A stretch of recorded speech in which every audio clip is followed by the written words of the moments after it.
Hi, everybody. Uh, Welcome to Read It Again Bookstore's online author series. My name is Kim McNamara. I am a co-owner of Read It Again Bookstore in Suwanee, Georgia. My guest today is Katie Edwards, author of The Last Son and Hangman. Welcome, Katie. Hey, how you doing? Hi. Thank you for having me. Thank you. I have a little lag. Let me figure out where that's coming from. Oh, there it is. Okay, I found it. Sorry. Technical difficulties. So, we got some people joined us today. Feel free to ask questions. We will answer them at any time. So if you have a question, please ask it. Okay, so Katie or Keith, you wrote The Last Son and the Hangman, and here at Read It Again, we just finished for our sci-fi book club, best book club ever. Sorry for other book clubs. We just finished The Last Son. Do you mind giving us a little rundown of what The Last Son and the Hangman are about? No spoilers, of course. Okay, sure. The entire series is called the Tarot Sequence, and it basically reimagines a world in which Atlantis had always existed. And when humans reached a certain milestone in technology, they were able to see through, specifically when they launched rockets and manned satellites, they were able to pierce the illusions that kept Atlantis hidden from the world. So Atlantis made the decision to reveal itself. And in the interceding time between then and now, there's been a war between the Atlanteans and the humans. The Atlantis homeland was destroyed, and they relocated to the island of Nantucket off the coast of Massachusetts, and basically have teleported abandoned human ruins from across the planet to create this beautiful new city called New Atlantis. And the story is when I pick up now in the modern times, and the story is about Rune Saint John. He's one of the I guess you could call him a prince of the courts, and the courts are based upon the major arcana of a tarot deck. The sun, the moon, the hanged man, the fool, the devil. And Rune is the sun prince, and his court actually fell 20 years ago, so he's a fallen prince. And he basically, as the series starts, picks up odd jobs for hire with his lifelong bodyguard brand. And that's the beginning of a series that I envision lasting 9 books. 9 books. Wow. 9. Okay. So you've written the first 2, and I assume you're working on the 3rd right now? Yes, absolutely, 100%. So is that what you're doing right now, that you're stuck at home? I am actually, I'm one of those writers who I'm very much, but both 2 books were written in coffee shops, and the second book was written almost entirely at my current coffee shop, which I love more than anything else in this world. And you can't sit at the coffee shops right now. So what's the name of your favorite coffee shop? Shout it out. In Open Eye Cafe in Carborough, North Carolina. Open Eye Cafe, Open Eyes, you guys are fantastic. But it's for me to, I've never written a single word at home in my own apartment or home. So trying to find where I write in the new norm is important. But the thing about me and my series is there's always a million things to do, even other than writing. There's the planning and the outlining and the scene notes. I'm a massive outliner. So before I even do a word on page, I spend hours preparing the scene. So you're a plotter, not a pantser. I am a massive plotter, like obsessive compulsive plotter. So Susan, who's a member of our book club, she wants to know which tarot cards will be titles of your other books, or is it a secret? No, well, I will say though that they do every individual novel does feature a new court in more detail. I can't announce the name of the 3rd one though, because it's a secret, because it's kind of tied into the whole plot. But I envision going forward, for instance, the 9 novels are separated into 3 arcs of 3. And so I'm about to hit the climax of my first trilogy, essentially. And then I can kind of take a breather for novel number 4. And the Wheel of Fortune is a tarot card, and that's going to be a huge part of tarot number 4. So every novel I do try to feature one, but basically all the arcana are going to get face time in my novel. That's definite. So what was it like difference between writing your first book and writing your second book? I love that question, because if there's anything I want people to know about me,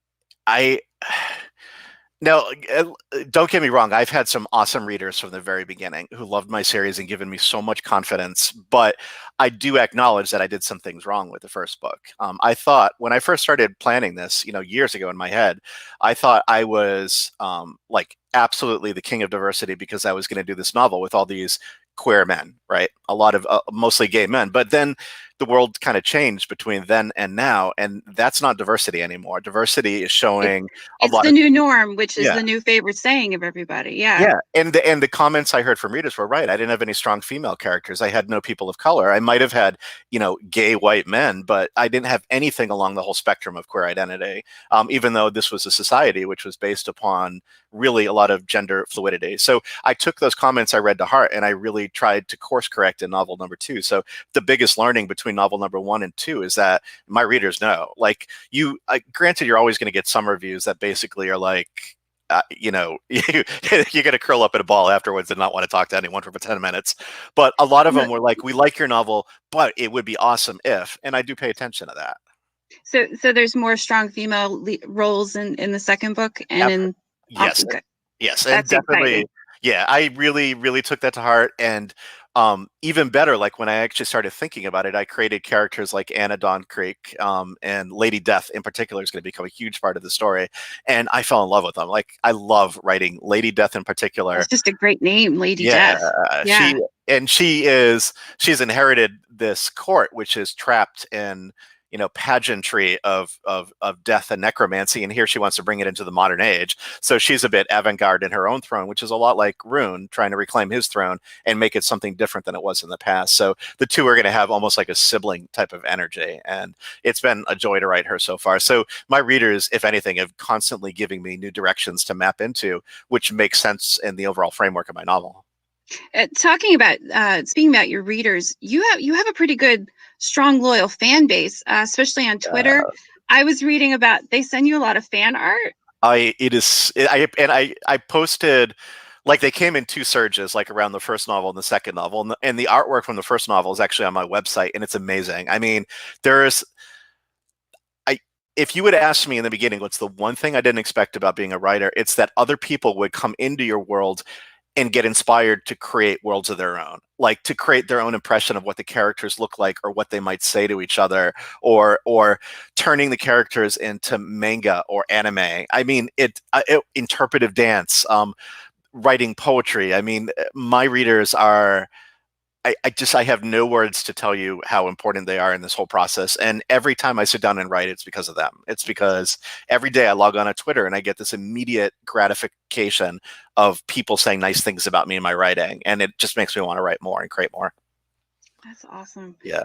What do you find your fan base? Is it typically younger or older?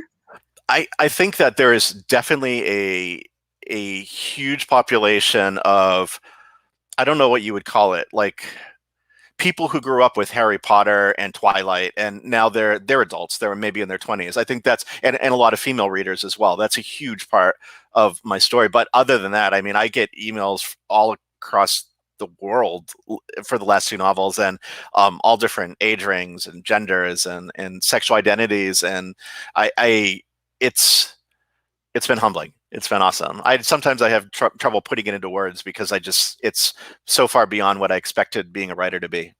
So when I was reading it, I felt like your main characters, they're misfits. Like Rune was not supposed to live. He was supposed to die. And so I felt like it was you could identify it because everybody feels like an outsider. Everybody feels like a misfit.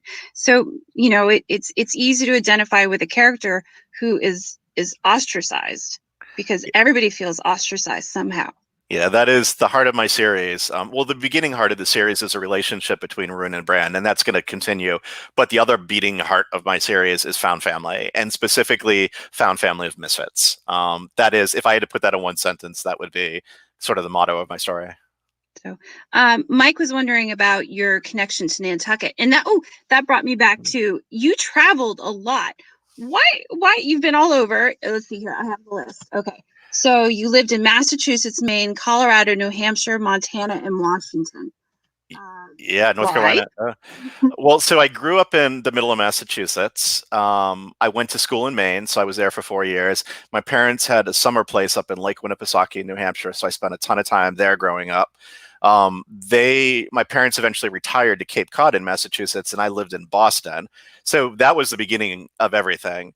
And then, let's see, there was a 9-month period. I moved out to Colorado when a lot of my friends who were a year behind me graduated college, and they had gone to Colorado for a year. So that was like a really just an amazing experience. Amazing experience. Like, I got to talk about that for a second Okay. because one of the things I used to do all the time is a lot of my friends worked at a YMCA camp in Estes Park, and Estes Park has a hotel called the Stanley in the middle of the forest of yes, and that's where Stephen King was inspired to write The Shining. So I would be sitting in the bar of the place that was inspired to write, he was inspired to write The Shining, like working on my own writing. That was amazing. Was it haunted? Did you Oh, feel it? they would talk about it all the time. And the bathroom from this old antique bar, like in the movies, it was an old antique bar with all this dark wood paneling. You had to go to the basement and walk through this long cement corridor, and it was a gorgeous old-fashioned bathroom. But to get there, you were literally walking through the basement. So I definitely had a couple of chill moments, and I got to know the people who work there, and they would talk frankly about TVs will go on and doors will shut behind you. And Oh, Jordan says very haunted hotel. Jordan, have you been there? Oh man, my grandmother's house was haunted. We have a lot of stories about that. yeah. Like, we would always have like this car at 3 a.m. or 3 p.m. every day. You would hear a car pull into the gravel driveway, but the gravel driveway had been blocked off for like 40 years.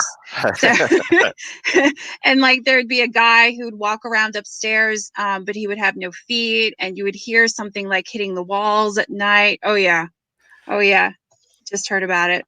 Yeah. So, So wait, then I was in Colorado, yeah. went back to Massachusetts.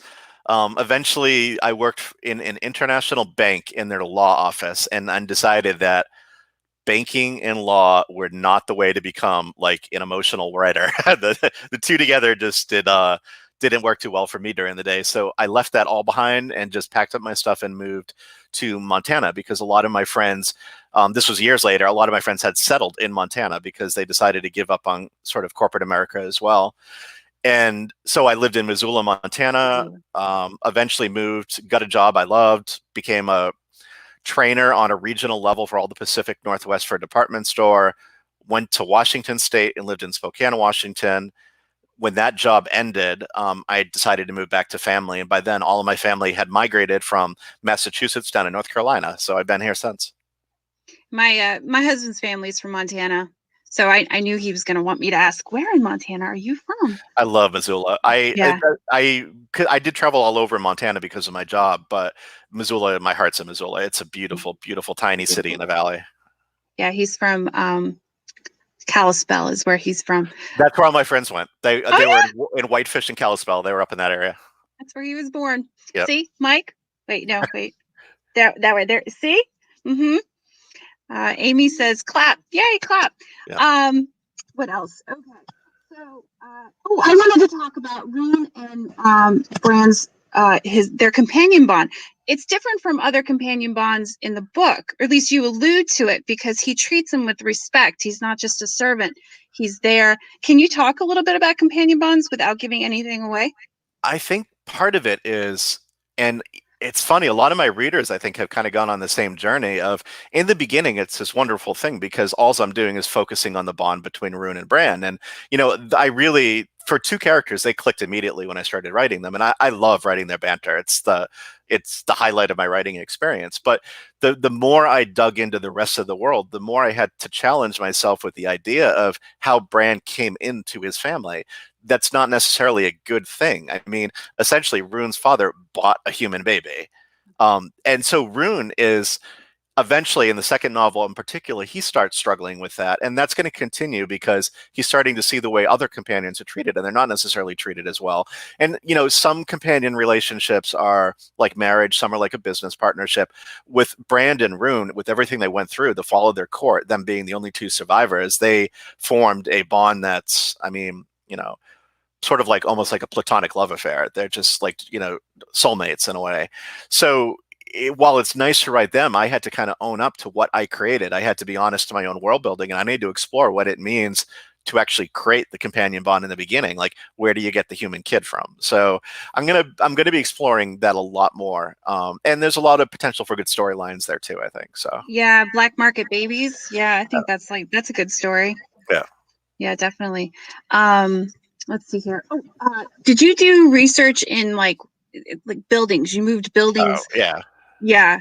Can you I talk am, about that a little? like how the internet is getting smarter and smarter, and it knows what you like, and it shoves all those listservs at you and the listicles or whatever you want to call them.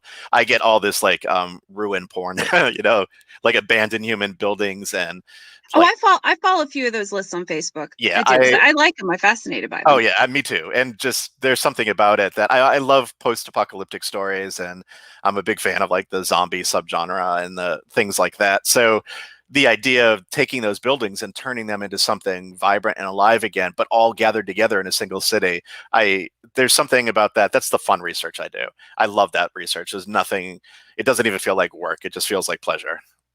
So, what about your research for the tarot? What did you do for that? Not as much as people seem to think. There are a lot of people who do interpretations of my stories based upon the cards, and I'm always a little bit blown away by how much synergy there is that I didn't intend, but just kind of based upon the symbolism that's already embedded in the cards. I do kind of, there's some things I keep honest, like there are 4 different Arcana Courts, the Strength, Justice, Temperance, and the Hermit, would also known as Wisdom, that are called, I think, the moral virtues in some cases, and I call them the moral certainties. So I've done some deep research, but for the most part, I had to have a free hand of creating my own characters. So I keep the heart of the card intent, and I respect the idea of, I don't know if you've ever done tarot readings, but you can do a reading with the normal upright cards, or else they could be reversed, and the reverse meaning is something entirely different. I kind of work that into my story as well. The Hanged Man, the bad guy of the second novel, is definitely what I call a reversed card. But for the most part, I've been doing tarot readings since I was in high school. I'm not an expert of it by any means, but there's something about doing a tarot reading that plugs into your unconscious. And I'm a firm believer that we all know the answer to situations. We all have a really good gut instinct. Sometimes reading a tarot deck spread, you're immediately connected with that gut instinct, regardless of what the cards are in front of you. It just kind of leads you to an answer that you already know in the back of your head. So I believe that. So your world building, it's very much you jump right in. Like there's not much buildup. You just go right in. So I felt like who's a good example? Like Leona Andrews. Like she does that. And I love her because I love her and him because it's a husband and wife team. yeah. But they take place here in Atlanta. So I figured out when I was reading her that her half part of her series takes place here where our store is. We like the werewolf compound is basically where my store is. Nice. So, and I read somewhere that you're a fan of hers. Amazing. Go ahead. Yeah. I could like gush about Alona Andrews for just hours. That was actually both Alona Andrews, Julie Trineda. There are a couple authors out there who are Anne Bishop and the others. They're incredibly brave. They create massive, deep world building, and they don't give you a guide. They throw you right into it. I remember reading the Kate Daniels series. It took me a good 2 or 3 books before I really understood the world around it. And there was something about that was incredibly rewarding when I pieced it together. And I could follow it. Yeah, but the whole thing was so creative and fun to read, and the characters are amazing that I was okay not knowing everything around me. And that's what I wanted to do. I wanted you to be able to associate with the characters, even if the rest of the world is kind of only revealed in pieces. I will say, though, that at The Hangman, the second book, starts with a prologue. That prologue was the very first thing I ever wrote in this series. And it was originally the prologue to the first book, but they cut it. And it explains the whole background of when Atlantis was discovered and how it was revealed, and that there was a war, and in modern times it's the city of New Atlantis. I almost encourage people to read that prologue first before they read the first book. To this day, I kind of wish they had kept it, because it does give you at least something as a landing pad. Yeah. Full disclosure for people watching, I have read the first book, but I haven't read the second book yet. So we read the first book for book club, but I know several book club members have gone ahead and read the second one because they really enjoyed the first one, so they wanted to keep going. So, I wanted to talk more about books that have influenced you. Besides, Susan wanted to know what your favorite zombie book or movie was. Oh God, zombies! You can't talk about zombies without talking about Shauna Maguire she writes under Mara Grant, and she did Newsflesh. Newsflesh is probably one of the best. Like, if you're looking at a book that really, it doesn't just want to entertain you with the setting, but it really, and I'm going to plug in my laptop before it dies on you. That really looks at what would the social quirks be of a society that had survived the zombie apocalypse. She put just massive amounts of thoughts into it. I mean, she's a brilliant woman. She is. She's a genius. Yeah. She is. So that's my favorite zombie one by far. So, the other books that have influenced me, I mean, there are a ton of books that I love, but as for books that probably influenced my writing now in the series, now Alona Anders is one of the first I'd mention. There's a vampire series called the Joe Pitt Vampire Files, I think, or it's set in New York City. It's written by Charlie Houston, and he's a really gritty, edgy writer. And he has this amazing style of separating exposition from dialogue and scene, and it's still interesting. You don't feel that it's a data dump between scenes. You feel like he's giving you all the background you need, and then he just dives into nothing but story after that. And I kind of took that to heart, and it probably changed me as a writer, because I do a lot of that. I'll do these quick scenes of exposition and then try to keep the scene without breaking it up. The urban fantasy greats, Laurel Hamilton, Patricia Briggs. I have the new Patricia Briggs. I can't wait to read it. I love them. Yeah, new urban fantasy writers like Ben Aronovich is amazing. The Peter Grant series, Rivers of London. I'm on literally. I was running back here to this because I'm on the last 5% of his last novel. There's so many influences out there that I try to rave about them on Twitter whenever I can, because they deserve nothing but constant shout outs. And if people want to follow you on Twitter, what is your Twitter? At Katie Edwards _NC. Okay, very cool. I don't think I ever asked you, what are you doing? What's your not writing job? Oh yeah, I work for UNC, the University of North Carolina. I work in the system office, which means I'm outward facing, not just UNC Chapel Hill, but all 17 campuses in the state of North Carolina. I do human resources for. So you're crazy busy right now, right? Yeah, there are no words for it. We basically, anyone who works for a higher ed institution will tell you, we essentially overnight took campuses and put them online. Overnight, literally expanded everything to remote access. It was nothing short of, I mean, a silver lining in all this, to see the brilliance of people coming together and making something like that happen. It's a tough time, but there's also some bright points of ingenuity, not to mention the sheer heroism of anyone involved in the healthcare industry right now. Yeah. So I think.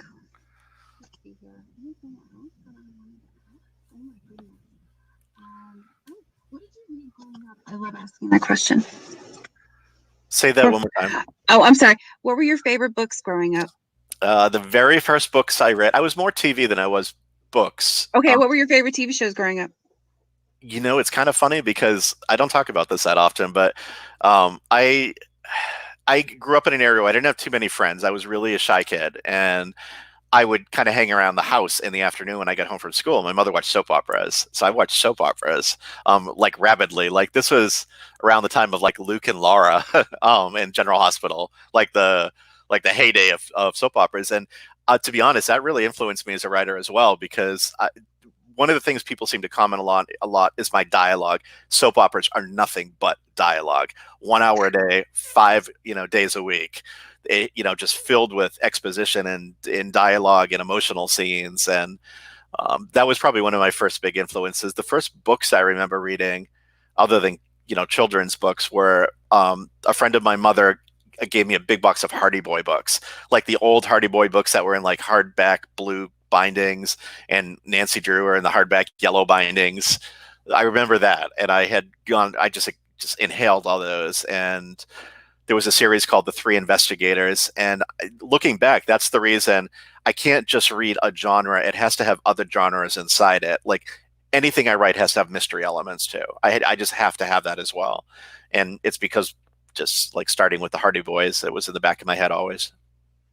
Susan wants to know if you watch General Hospital. I don't watch it anymore. I did up until, I don't know, probably when I was in college. Then it just became too hard to do that every day. I feel like I should be writing, but it's a huge, like the history of that show is a huge influence on me, especially Luke and Laura.